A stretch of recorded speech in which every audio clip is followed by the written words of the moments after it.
Today, I'd like to talk about sensory sensitivity and break it down a little bit into its component parts. Um, sensory sensitivity is a really big part of being autistic. There's very interesting conversations happening about, whether it is a part of being autistic or whether it's a kind of separate thing that comes alongside autism. I don't know. That is so in flux at the moment, as with most things, that it's difficult to comment on. But it is certainly something that a great number of autistic people will report. Probably one of the biggest aspects of being autistic, actually. It's certainly one of the ones that has the biggest impact on me, together with the executive dysfunction that I spoke about in an earlier video. And it is what it says on the tin, really. It's sensory. So we're talking primarily about those kind of 5 senses that you learn in primary school, sight and sound and touch and taste and smell. And it's a sensitivity, it's that those things can be more pronounced perhaps, or hard to handle or harder to deal with, if you're autistic or neurodivergent in a few different other ways. So, but an important thing just to clarify is that this sensitivity, it can actually work both ways. So you can be kind of ultra sensitive to it. So as an example, ultra sensitive to sound, and you hear everything and it's aggravating and loud noises are very intense and so on and so forth. But you can also be kind of what we call hyposensitive. It can be the other way around too. So, for example, you might not notice sounds, or they might be kind of deadened to you in some way, or you might not be bothered by them at all, which is very interesting, and it's something that people often forget. And sometimes it feels very kind of counterintuitive. It's easy to think, oh, all autistic people are super sensitive to sounds and smells.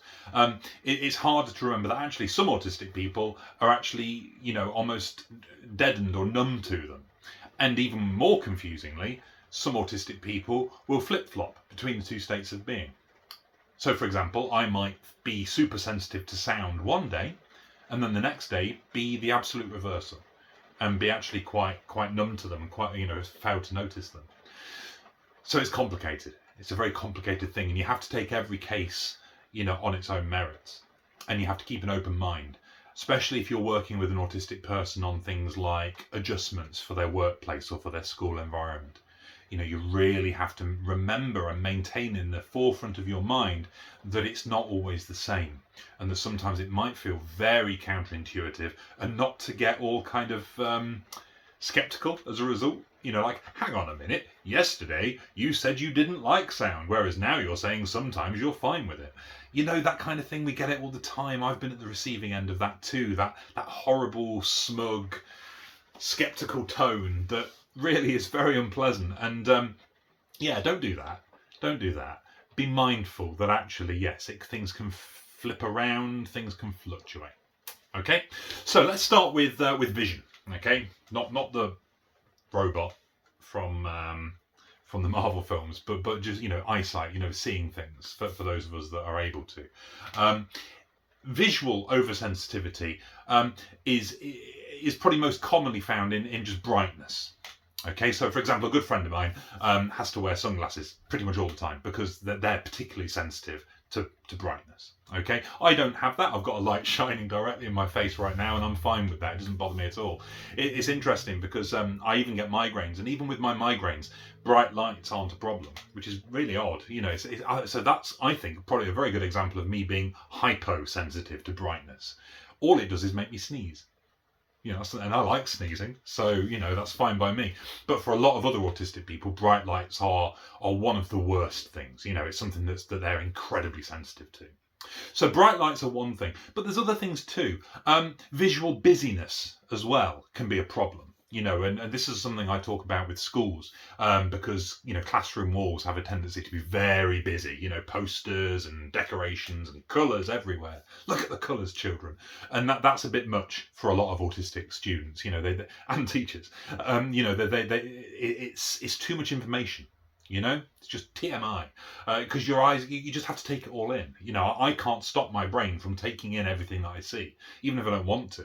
I remember writing my book about, I take in the number plate of every single car that I walk past. I've got no desire to. I don't want to. I don't need that information, nor do I even find it particularly interesting, but I just can't help it. It goes in anyway. So you've got to be careful of that too. So But on the other side, you've got people like myself for whom this really isn't a problem. I mean, I'm in a very busy place here. You know, there's Lego everywhere. That, you know, it's very intense color wise and brightness wise, and I'm fine. You know, because for whatever reason, visual stuff doesn't seem to be an issue for me. So there are other bits, but I want to kind of push through them quite quickly. So I'll just pick out the key moments. Moving on from sight, then vision. Let's go to sound. Now, this is something that I am very sensitive about. So sound sensitivity can come up in lots of different ways. The biggest one is probably sudden loud noises.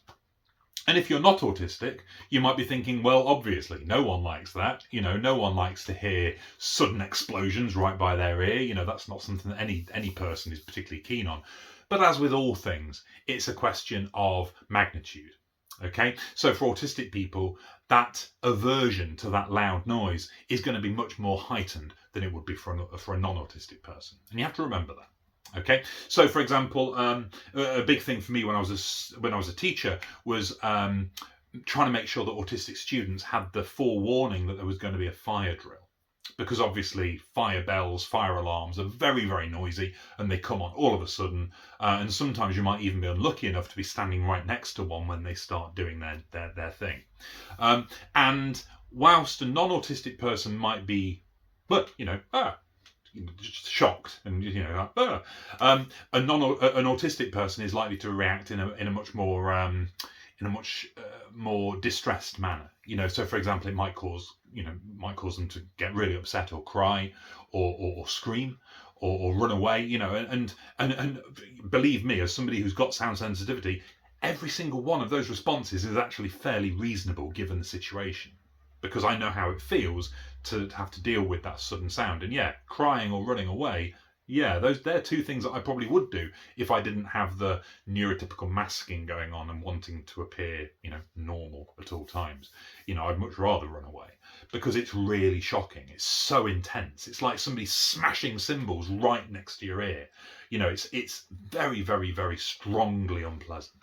Okay, so there's that. There's also, and this is a big one for me, the repetition of noises, kind of rumbling noises that just carry on going. Long-term noises. So for examples of this, you're thinking about the sound of someone mowing a lawn, a few streets along, or trimming their hedge for a long time. It's that constant electronic juddering kind of sound. The noise of a helicopter circling, when they just won't go away, they're like, flies. Or the worst thing in the entire world, as far as I'm concerned, the sound of a car engine idling, just ticking over, with somebody waiting outside. That is something that I can't express how uncomfortable that makes me. If there's somebody outside my house just idling their car engine, I can't think about anything else for the duration of that sound. It draws in every single part of the processing power of my brain. And it's awful. I can't concentrate on anything else. I can't do anything else. I can't talk or listen to conversations. It drains it all from me. Which is why if I had the opportunity, I would love to live in a little cave somewhere in the forest where you're unlikely to have somebody sitting outside your house talking on a mobile phone without turning the engine off. It's actually one reason why those modern cars where the engine turns off automatically are so awesome, and electric cars too, of course, because they don't do that. So that's something. Obviously, for those people who are hyposensitive, you actually get autistic people who are sound seekers, who want the noise. And actually, I told you it could often be counterintuitive. I have been in my past that person. I used to go to very loud gigs and I'd enjoy it. I used to, sing on stage with guitars turned right up to 11 and, enjoy that feeling. It's very difficult to explain how some sounds are okay and some aren't. And I think part of it is some you seek out and want and others are kind of imposed upon you. That's a big difference. So I'll listen to music very loud on headphones, for example, which I know I shouldn't do. But I've chosen to do that, and that's okay. Whereas the sound of a car idling, I've not chosen that. That's being pushed onto me. So there we go. Okay, so moving on from sound, we've got taste. Okay, now this is another one of those that doesn't bother me at all personally. I will eat anything. I don't think I have really many tastes at all that I'm not happy with. I don't like coriander, cilantro, if you're American. I think that's what you call it. Um, I'm one of those people who's got. Isn't it genetic that it tastes like soap for some people, but other people it tastes really, really tasty and lovely? I'm a soap person. It tastes like soap for me, and therefore I don't like it. I don't like blue cheese. I don't like strong, really strong cheeses. But apart from that, I'm happy. I'm good to eat anything. So I haven't got a problem with this. Whereas some autistic people, quite a lot actually, many autistic people, taste sensitivity can be really quite severe, quite serious. And for that reason, the options of what they're able to eat, able to tolerate eating, can be fairly limited. And this isn't a faddy thing. This isn't somebody just being picky. And it's horrible to even suggest that that is the case, because it is a very strong aversion to those tastes. They're just too much. They're too strong. So just imagine there must be something that you don't like eating because you don't like the taste. Well, imagine if somebody was forcing you to eat that all the time, and if that taste was even stronger than it is for you. Well, that's how it is. So be mindful of that too. Don't be pushing it. With taste and with smell as well. That's kind of that's how it is, really, isn't it? There isn't much more to taste than the food that we put in our mouths, generally speaking, anyway. So I'll move on to smell at this point, because it's quite similar. And again, smell is something that's very, very common, an intolerance of strong smells. And I certainly have that personally, with what I would describe as bad smells.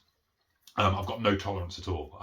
A bit like with the rumbling of a car engine, I can't think of anything else. If there's something off somewhere, some smell that's not good lingering around, then I have to find the source and I have to sort it out, because I can't do anything else for that time.